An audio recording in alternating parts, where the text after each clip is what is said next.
रुकिए, एक सेकंड भी आगे मत बढ़िए। क्या चंद्रशेखर आजाद की बीएसपी में एंट्री से यूपी की सियासत पूरी तरह बदलने वाली है? क्या मायावती ने खेल ऐसा सेट कर दिया है कि सबकी राजनीति हिल जाए? अंदर खाने जो चल रहा है वो अभी तक सामने नहीं आया। और याद रखिए, सबसे बड़ी और मुख्य बात जानने के लिए वीडियो को अंत तक जरूर देखें। आइए बढ़ते हैं पहली बड़ी खबर की ओर। चंद्रशेखर आजाद की बीएसपी में संभावित एंट्री की चर्चा अचानक इतनी तेज हो गई है कि सियासी गलियारों में हलचल मच गई है। यह केवल एक अफवाह की तरह शुरू हुआ था, लेकिन अब इसे एक गंभीर राजनीतिक संकेत के रूप में देखा जा रहा है। अगर यह एंट्री होती है तो यह केवल एक नेता का पार्टी बदलना नहीं होगा, बल्कि यह एक बड़ा सामाजिक समीकरण बन सकता है। मायावती का मजबूत संगठन और वर्षों से बना वोट बैंक पहले से ही एक बड़ी ताकत है। वहीं चंद्रशेखर आजाद की छवि एक जमीनी और आक्रामक नेता की है, जिनकी पकड़ खासकर युवाओं के बीच तेजी से बढ़ रही है। इन दोनों का मेल एक ऐसा संतुलन बना सकता है जिसमें अनुभव और नई ऊर्जा दोनों शामिल हों। यही कारण है कि इस खबर को लेकर न केवल समर्थकों बल्कि राजनीतिक विश्लेषकों के बीच भी गंभीर चर्चा हो रही है। आइए बढ़ते हैं दूसरी बड़ी खबर की ओर। अब सबसे बड़ा सवाल यही है, क्या यह केवल चर्चा है या इसके पीछे कोई ठोस रणनीति काम कर रही है? राजनीतिक जानकारों का मानना है कि अगर चंद्रशेखर आजाद बीएसपी में शामिल होते हैं तो यह एक सोची समझी रणनीति का हिस्सा हो सकता है। मायावती की राजनीति हमेशा संगठित और अनुशासित रही है, लेकिन बदलते समय में नई ऊर्जा और युवा समर्थन की जरूरत भी महसूस की जा रही है। ऐसे में चंद्रशेखर आजाद का जुड़ना इस दिशा में बड़ा कदम हो सकता है।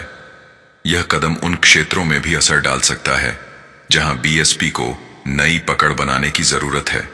आइए बढ़ते हैं तीसरी बड़ी खबर की ओर। इस संभावित एंट्री का असर केवल बीएसपी तक सीमित नहीं रहेगा, बल्कि अन्य राजनीतिक दलों पर भी सीधा असर पड़ सकता है। अगर यह कदम उठाया जाता है तो कई पार्टियों के वोट बैंक पर प्रभाव पड़ सकता है, खासकर वे दल जो दलित और पिछड़े वर्ग के वोट पर निर्भर हैं।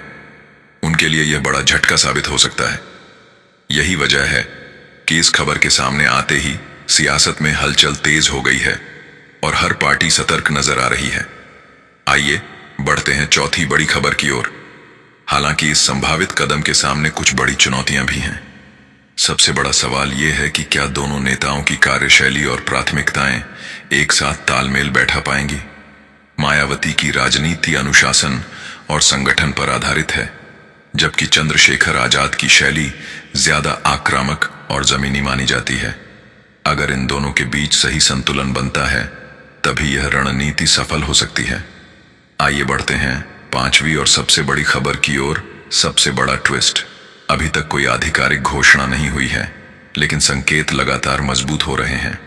अगर चंद्रशेखर आजाद की बीएसपी में एंट्री होती है तो यह केवल एक खबर नहीं बल्कि एक सियासी भूचाल होगा जो पूरे चुनावी समीकरण को बदल सकता है।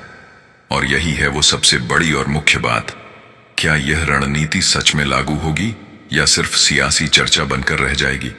इसका असली जवाब आने वाले समय में मिलेगा, इसलिए जुड़े रहें। आइए बढ़ते हैं छठी बड़ी खबर की ओर। चंद्रशेखर आजाद की बीएसपी में संभावित एंट्री को लेकर अब एक नया एंगल सामने आ रहा है, जो इस पूरे मामले को और भी ज्यादा दिलचस्प बना देता है। चर्चा यह है कि अगर यह कदम उठाया जाता है तो यह केवल संगठन मजबूत करने के लिए नहीं होगा, बल्कि एक बड़ा चुनावी मास्टर प्लान हो सकता है। मायावती लंबे समय से अपने कोर वोट बैंक के साथ मजबूत रही हैं, लेकिन अब राजनीति का खेल बदल चुका है, जहां नए चेहरे और आक्रामक रणनीति की जरूरत है।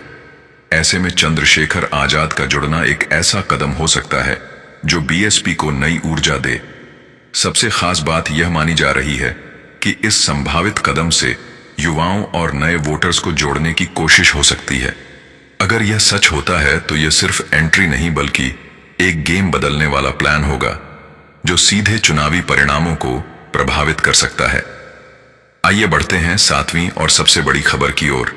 अब सबसे बड़ा सवाल, क्या यह सिर्फ चर्चा है या पर्दे के पीछे कुछ बड़ा तय हो चुका है?